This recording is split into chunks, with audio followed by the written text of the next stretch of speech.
Shalom friends, एक बार फिर से आप सभी का स्वागत है। आज मैं आपके लिए लेकर आई हूँ एक 1 ईयर बाइबल रीडिंग कैलेंडर। अगर आपका कोई बाइबल रीडिंग रूटीन नहीं है और आप कभी भी अपनी पूरी बाइबल कंप्लीट नहीं कर पाए हैं, तो ये वीडियो आपके लिए है। इसमें ओल्ड टेस्टमेंट और न्यू टेस्टमेंट के सभी चैप्टर्स को डे वाइज ऑर्गेनाइज किया गया है। डे 1 से लेकर डे 365 तक के सभी चैप्टर्स आपको यहाँ मिलेंगे। डे 365 पर आप अपनी पूरी बाइबल कंप्लीट कर पाएंगे, तो आप इसके द्वारा आशीषित हों। और अगर आपको ये वीडियो पसंद आती है तो आप अपने फैमिली और फ्रेंड्स से शेयर करें, और अगर आप चाहें तो आप सब्सक्राइब, लाइक और कमेंट भी करें और बेल आइकन को प्रेस करके नोटिफिकेशन ऑन करना ना भूलें। So praise the lord, shalom to everyone. Let's get started. Day 213, Psalm chapter number 65। परमेश्वर की स्तुति और धन्यवाद। हे परमेश्वर, सियोन में स्तुति तेरी बाट जो होती है और तेरे लिए मन्नतें पूरी की जाएंगी। हे प्रार्थना के सुनने वाले, सब प्राणी तेरे ही पास आएंगे। अधर्म के काम मुझ पर प्रबल हुए हैं, हमारे अपराधों को तू ढांप देगा। क्या ही धन्य है वह जिसको तू चुनकर अपने समीप आने देता है, कि वह तेरे आंगनों में वास करे। हम तेरे भवन के अर्थात तेरे पवित्र मंदिर के उत्तम उत्तम पदार्थों से तृप्त होंगे। हे हमारे उद्धारकर्ता परमेश्वर, हे पृथ्वी के सब दूर दूर देशों के और दूर के समुद्र पर के रहने वालों के आधार, तू धर्म से किए हुए भयानक कामों के द्वारा हमें मुंह मांगा वर देगा। तू जो पराक्रम का फेंटा कसे हुए अपनी सामर्थ्य से पर्वतों को स्थिर करता है, तू जो समुद्र का महाशब्द, उसकी तरंगों का महाशब्द और देश देश के लोगों का कोलाहल शांत करता है।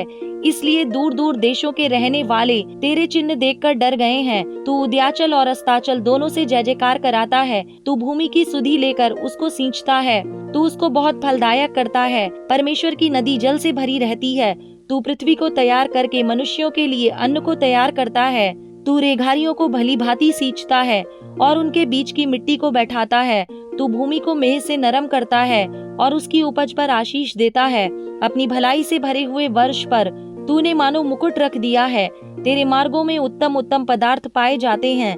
जंगल की चराइयों में हरियाली फूट पड़ती है और पहाड़ियां हर्ष का फेंटा बांधे हुए हैं। चराइयां भेड़ बकरियों से भरी हुई हैं और तराइयां अन्न से ढपी हुई हैं। वे जय जयकार करती और गाती भी हैं। साम चैप्टर नंबर 66, धन्यवाद ज्ञापन और स्तुति का गीत। हे सारी पृथ्वी के लोगों, परमेश्वर के लिए जय जयकार करो। उसके नाम की महिमा का भजन गाओ।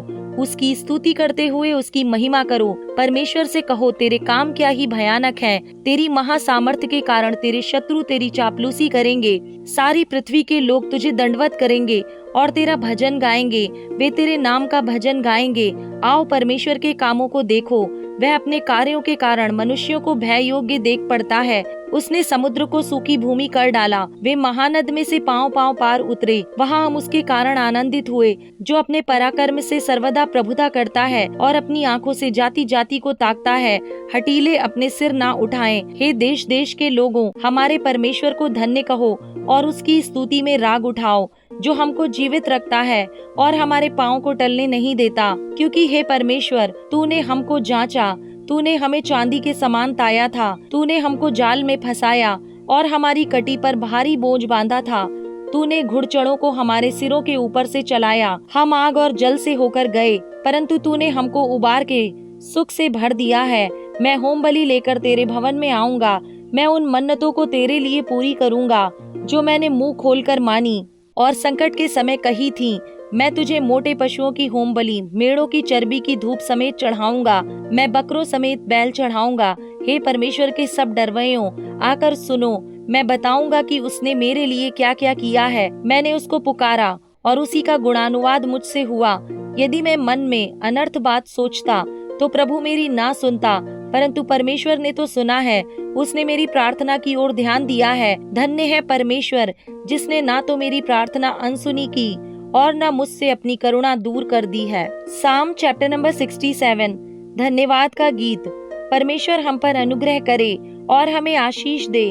वह हम पर अपने मुख का प्रकाश चमकाए, जिससे तेरी गति पृथ्वी पर और तेरा किया हुआ उद्धार सारी जातियों में जाना जाए। हे परमेश्वर, देश देश के लोग तेरा धन्यवाद करें। देश देश के सब लोग तेरा धन्यवाद करें। राज्य राज्य के लोग आनंद करें और जय जयकार करें, क्योंकि तू देश देश के लोगों का न्याय धर्म से करेगा और पृथ्वी के राज्य राज्य के लोगों की अगुवाई करेगा। हे परमेश्वर, देश देश के लोग तेरा धन्यवाद करें, देश देश के सब लोग तेरा धन्यवाद करें। भूमि ने अपनी उपज दी है। परमेश्वर जो हमारा परमेश्वर है, परमेश्वर जो हमारा परमेश्वर है, उसने हमें आशीष दी है। परमेश्वर हमको आशीष देगा और पृथ्वी के दूर दूर देशों के सब लोग उसका भय मानेंगे। रोमन्स चैप्टर नंबर 2, परमेश्वर का न्याय। अतः हे दोष लगाने वाले, तू कोई क्यों ना हो, तू निरुत्तर है, क्योंकि जिस बात में तू दूसरे पर दोष लगाता है उसी बात में अपने आप को भी दोषी ठहराता है, इसलिए कि तू जो दोष लगाता है स्वयं ही वह काम करता है। हम जानते हैं कि ऐसे ऐसे काम करने वालों पर परमेश्वर की ओर से ठीक ठीक दंड की आज्ञा होती है। हे मनुष्य, तू जो ऐसे ऐसे काम करने वालों पर दोष लगाता है और आप वे ही काम करता है कि तू परमेश्वर की दंड की आज्ञा से बच जाएगा। क्या तू उसकी कृपा और सहनशीलता और धीरज रूपी धन को तुच्छ जानता है? क्या यह नहीं समझता कि परमेश्वर की कृपा तुझे मन फिराव को सिखाती है, पर तू अपनी कठोरता और हठीले मन के कारण उसके क्रोध के दिन के लिए, जिसमें परमेश्वर का सच्चा न्याय प्रकट होगा, अपने लिए क्रोध कमा रहा है। वह हर एक को उसके कामों के अनुसार बदला देगा। जो सुकर्म में स्थिर रहकर महिमा और आदर और अमरता की खोज में है, उन्हें वह अनंत जीवन देगा।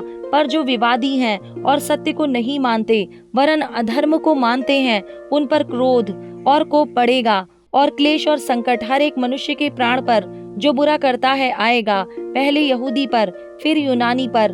परंतु महिमा और आदर और कल्याण हर एक को मिलेगा जो भला करता है, पहले यहूदी को फिर यूनानी को, क्योंकि परमेश्वर किसी का पक्षपात नहीं करता। इसलिए जिन्होंने बिना व्यवस्था पाए पाप किया वे बिना व्यवस्था के नष्ट भी होंगे, और जिन्होंने व्यवस्था पाकर पाप किया उनका दंड व्यवस्था के अनुसार होगा। क्योंकि परमेश्वर के यहाँ व्यवस्था के सुनने वाले धर्मी नहीं, पर व्यवस्था पर चलने वाले धर्मी ठहराए जाएंगे।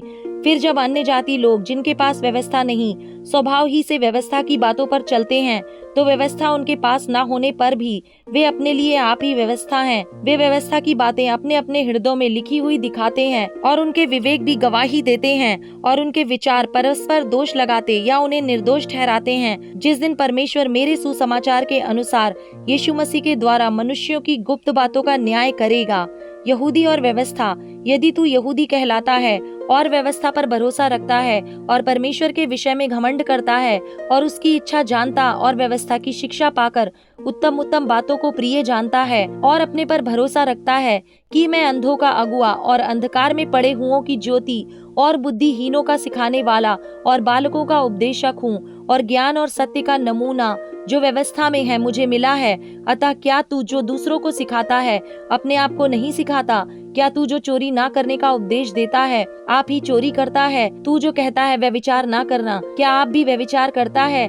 तू जो मूर्तों से घृणा करता है, क्या आप ही मंदिरों को लूटता है? तू जो व्यवस्था के विषय में घमंड करता है, क्या व्यवस्था ना मानकर परमेश्वर का अनादर करता है? क्योंकि तुम्हारे कारण अन्य जातियों में परमेश्वर के नाम की निंदा की जाती है, जैसा लिखा भी है, यदि तू व्यवस्था पर चले तो खतने से लाभ तो है, परंतु यदि तू व्यवस्था को ना माने तो तेरा खतना बिन खतना की दशा ठहरा। इसलिए यदि खतना रहित मनुष्य व्यवस्था की विधियों को माना करे तो क्या उसकी बिन खतना की दशा खतने के बराबर ना गिनी जाएगी?